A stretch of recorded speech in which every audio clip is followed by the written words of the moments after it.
Hey gang, Diana here today with the May Art Snacks box, and I've just slid it open there. So I'm going to open it the rest of the, ooh, right off the bat I'm getting excited. Another Art Snacks sticker. Let's see, here is the inserts for this month. Looks like Krink. I've heard of Krink acrylic markers, but I'm not going to read too much about it yet. Something about their travel collection. They have a travel collection box online there. And then this is all of the stuff that I'll be getting. So let me pull this out. Oh, this is a Zig WaterBrush. Now I'll be curious to see. I'm looking over here to see if I've used the Zig water brushes. I have tried other ones. Here's one of them right here. I've always liked these the best. I've tried other ones and have always come back to these, but this is the exact same kind. I wonder if it's just been rebranded. Looks exactly the same, only this is nice because it's got a smaller tip, which is very nice. Okay, I'm going to come back to that when I fill it up. And my God, look at that color. I mean, talk about bright orange. Fluorescent orange, Rowney, acrylic artist's ink. Okay, that is going to be a challenge for me because I really don't like orange too much. I don't like orange. Anyway, let's see what else we got here. Laffy Taffy. Sure, I'll eat that. And, wow, this has already been a super good box. I can't imagine what else is in here. But let's take a peek here. It's really harder than it should have been. Oh, wow. Okay. So, another nice pencil. General's Cedar Point. Doesn't say a hardness on it, but I will try that out in my book. Oh, that's nice. That feels good. I've never used General's pencils. I usually get Faber-Castell pencils. And now what is this, pray tell? This looks pretty complex. It looks like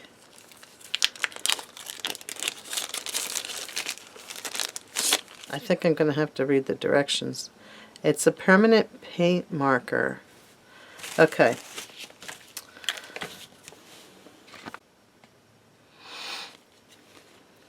Okay, here it is. The Krink K90 paint marker, $12 retail.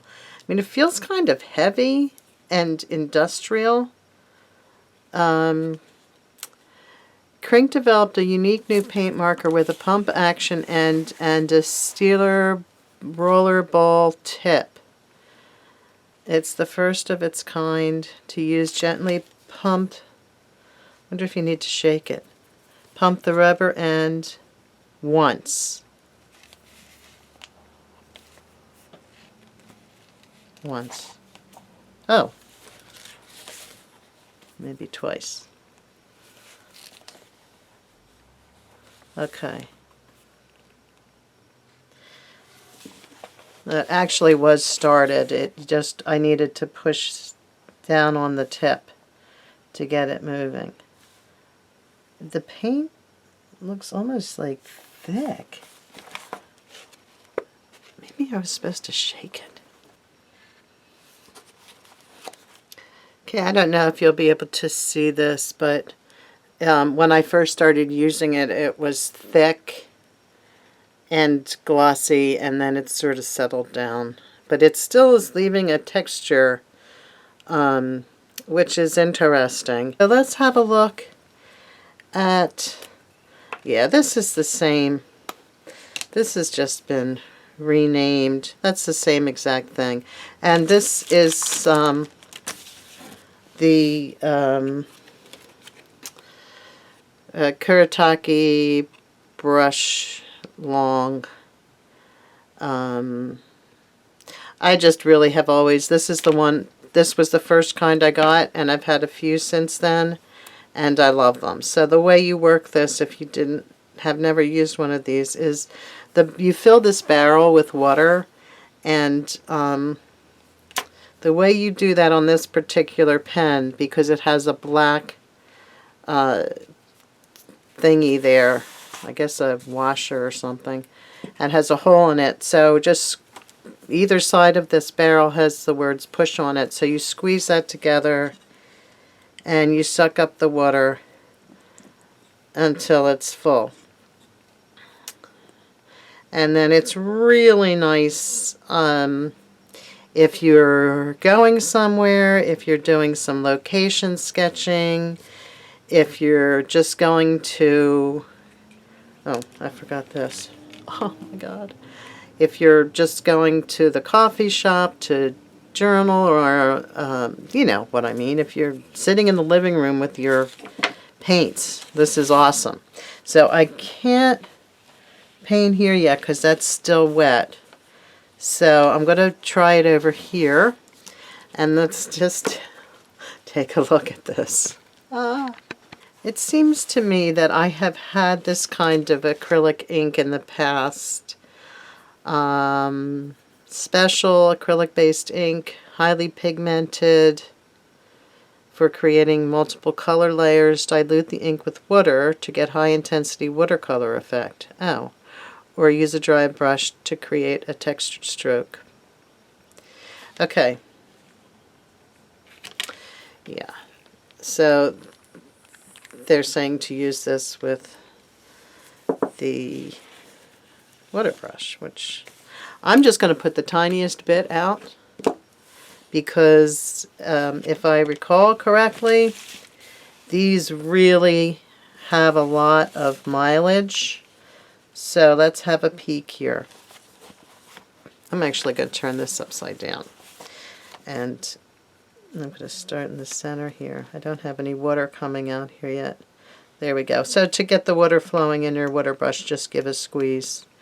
And I'm just going to, that's very watery.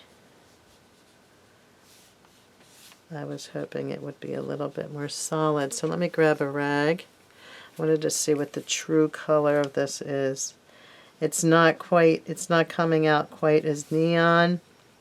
And I'm not sure if that's because I added too much water, but it's not quite as frightening here as it was when you looked at the bottle. I'm just going to squeeze a little more out there and really try to make sure. You know what I'm going to do? I'm just going to grab another brush altogether, and I'll wet it, but I'm not going to. I'm going to make sure it's just damp. Let's get a feel for what kind of a color this is. This isn't watercolor paper. This is one of the Traveler notebooks. But it is not as frightening here as it is in the bottle. It's actually quite nice. So, yeah, that's a nice color. It's not nearly as dark as I thought it was going to be, and I am using a really good brush here, and I don't know that I'd advise that. I don't think I would use a really good brush, because let me get a cheaper brush. This is a real cheap brush. Yeah, because of the acrylic. If this was watercolor, I wouldn't worry, but it's acrylic. And you really don't want to get that stuck into one of your really good watercolor brushes. But it's a nice color. It's not as frightening orange as I thought it was going to be. So that is, let me just see if I missed anything. Yeah, it says to dilute it or use a dry brush. Let's try it with a dry brush. Usually a dry brush technique is done with a absolutely dry brush. Let's see what happens. Yeah, scumbling or dry brushing. And it's really great. So you're just picking up the, yeah, that's what's also referred to as scumbling or dry brush technique. Really, that's a nice color. I really like it. Just make sure you clean your brushes out. And the, I think we talked about everything. And the number 1 pencil, it's a number 1. General Cedar Point number 1 is extra soft. And I do love extra soft pencils. They're nice and juicy. So that is the ArtSnacks for this month, for the month of May 2016. And I don't know what I'm going to do yet, but if you have suggestions, let me know. I'm not going to put the watered down paint ink back in the bottle, but I did put the non-watered down ink back in. But this, I think this was a great hole, and I think, though I'm not sure, but I think this could be really cool with the graphic quality of this pen, to use this with the delicacy of watercolor. That would be really cool. So, I'll see you for the live stream. Don't forget, thumbs up, subscribe, share, all that good stuff. I'll see you soon, gang.